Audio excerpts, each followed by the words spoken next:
Now, one piece of gear that I've been really happy with is this little thing. This is the Nitecore NU25.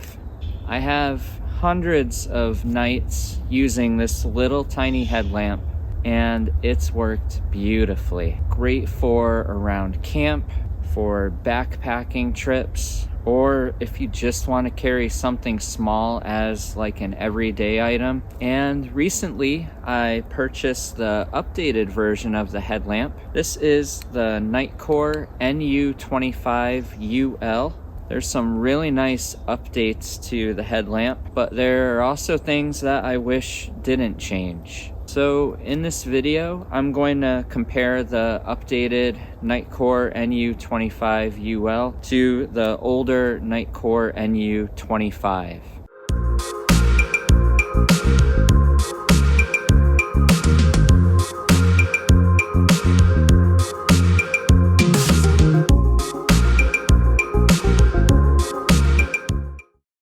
Hey everyone, Knowledge here with Reach Your Summit. Thanks for joining me. So this little headlamp has been in my pack and been my go-to for a while now. It is one of my favorites, and I wouldn't be surprised if many of you said that this headlamp is one of your favorites too. But with all outdoor gear, everything seems to be upgraded every once in a while. That has been the case with this headlamp and the new Nitecore NU25 and NU25 UL. This headlamp came out about a week ago, a little over a week ago, and I've been able to start getting some testing in with it. So I wanted to give you all a first look at the new updates for this headlamp, let you see how it compares to the older model, go over the different light settings, and then I'll close this video out with which one I prefer. So the price point for both of these headlamps, I think I paid around the same price for them. Updated one, I paid $36.95, and the previous model I think was right around that same cost at $36.95. The build of the new Nitecore NU25 is definitely beefier, and that adds to a slight increase in weight compared to the NU25 from the previous years. On my scale, the updated version weighs 1.6 ounces, and the older one weighs 0.9 ounces. So pretty significant, and that's due to the updated headlamp being a bit beefier than the previous model. This beefier casing is said to have a little more resistance to the cold, so I'm looking forward to testing that out in the winter time.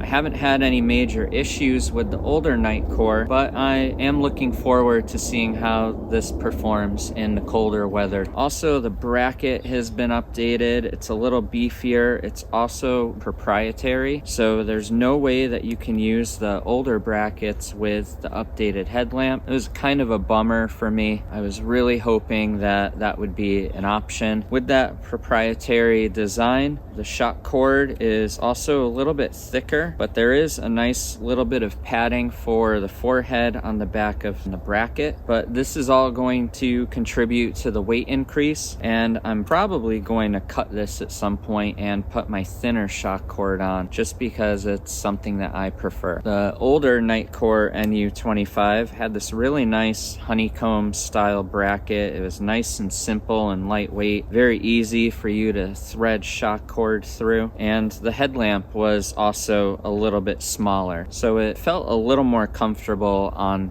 my forehead. And as far as similarities go, both of them are going to be 1 meter of impact resistance, and both are going to have an IP66 water resistance rating with a door that's going to protect the USB ports. With the previous model, the door was at the bottom and it uses a micro USB. The door on the updated version is on the side of the headlamp now, and this uses a USB-C charging cable. That's one update that I was really happy to see. I'm sure a lot of you were also happy to see that in the updated version. I actually really like the design on the older model for the door that covers and protects the port. I find that it's a lot easier to get a secure seal with it. On the updated one, I don't know, your experience might be a little bit different, but I found it to be a little difficult with getting this door fully sealed. Kind of have to angle it a certain way to be able to get it to fully close. I don't know if it's going to be fully sealed, and I don't want to risk having the charging port getting damaged when I'm out there. So the newer model has a 650 milliamp hour rechargeable lithium battery, and the older one has a 610 milliamp hour rechargeable lithium battery. The increase in battery capacity is really nice with the updated Nitecore, because you do have dual bulbs now for the main light, and there's also dual bulbs for the red light. What's nice about both of these headlamps is you can plug them in and recharge them while you're still using them. I used that feature a lot with the older Nitecore, and it allowed me to just carry my battery pack in my pocket or in my bottle pocket of my pack and continue to wear the headlamp while it was charging up. So with the updated Nitecore, you have a bunch of different modes. Hold it down for a couple of seconds and it goes at the lowest setting, which is 60 lumens. Then you have the middle setting, which is going to be 200 lumens, and the highest setting, which is going to be 400 lumens. In order to go into the lowest output, which is 6 lumens, power it off, and you double tap it to get the low output to turn on. In the highest setting, you're getting, I believe, about 2.5 hours. I've timed this at so far, 2 hours, 40 minutes before you need to recharge it. And in the low output, you're getting about 45 hours. You can also toggle between spot and flood and the red lights. And there's also a strobe feature or an SOS feature if you needed to use that.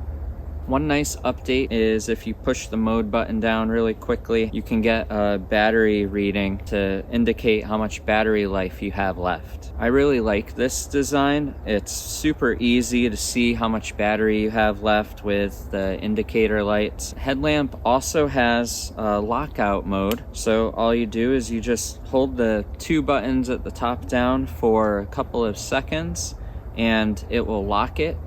And then you hold the 2 buttons down again for a couple of seconds to unlock it. Really nice feature, so that way if it's shoved in a pocket or in your pack somewhere, it won't accidentally turn on and end up running the battery down when you're not using it. With the older Nitecore NU25, you had a couple of different modes. So there's a really low setting of 1 lumen, middle setting at 38 lumens, brighter setting at I think 190 lumens, and then you have the turbo, which is 360 lumens. Hold the power button down for a couple of seconds, you get your turbo mode. Then there's also a red light and a brighter red, and then you also have that SOS beacon. I really like the red LEDs because they're great for nighttime.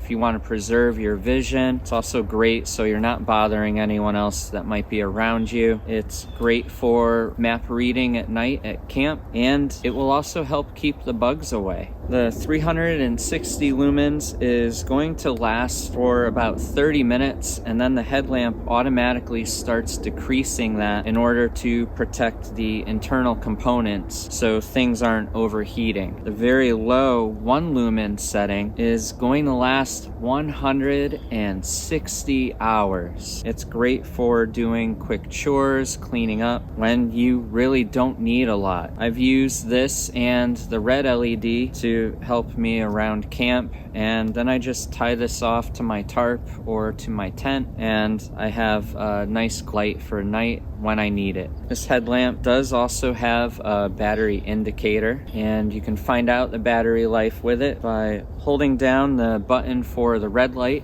for a couple of seconds, and then a red LED light will flash. 3 flashes, your battery is over 50%, 2 flashes, you're under 50%, and 1 flash, you're right around 10%, and you definitely want to recharge this very soon. This headlamp also has the lockout mode, and you can get that by holding both of the buttons down at the top for a couple of seconds, and then unlocking it by doing the same for a couple of seconds. So it's really nice to have that option, as I mentioned, and it's one that I've really liked having for the possibility of those accidental moments when you're out on the trail. And if I want to use the headlamp as a flashlight, I can just take it off of my head, hold it a bit lower, that way I can cast shadows over the rocks and get a better view of what's ahead of me on the trail. To get a full charge with the Nitecore NU25 takes about 90 minutes, and I think it took about an hour and 15 minutes to about 90 minutes for me to fully recharge the previous model too. So these are great little headlamps. I really love the USB recharging capability. That's something that really appealed to me, and it's something that I look for with all of my electronics that I bring out on the trail with me. I always have some type of battery pack on me.